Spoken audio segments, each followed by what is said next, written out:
நல்ல ஒரு ஹெல்த்தியான எலும்புகளுக்கு வலிவான ஒரு உளுந்து கஞ்சி எப்படி வைக்கிறதுன்னு பார்க்கலாம்.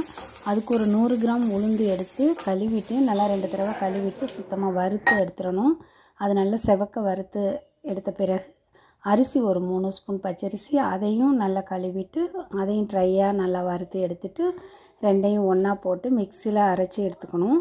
அதோட ஒரே ஒரு ஏலக்காய் வாசனைக்கு ஒன்று போட்டுக்கலாம். போட்டுட்டு இப்போ நமக்கு எவ்வளவு கஞ்சி தேவையோ அதுக்கு தகுந்த மாதிரி ஒரு 2 டம்ளர் தண்ணியை கொதிக்க வச்சுக்கணும்.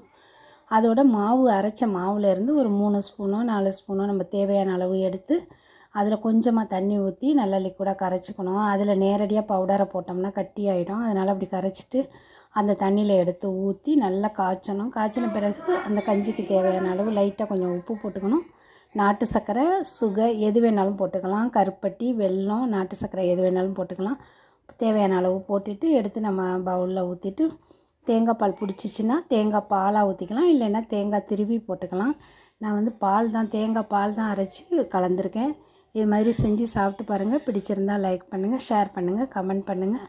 ஃபீனிக்ஸ் பெண்களை இது மாதிரி வீடியோஸ் பார்க்குறதுக்கு ஃபீனிக்ஸ் பெண்களை யூடியூப் சேனலை சப்ஸ்கிரைப் பண்ணி வச்சுங்க. தேங்க்யூ.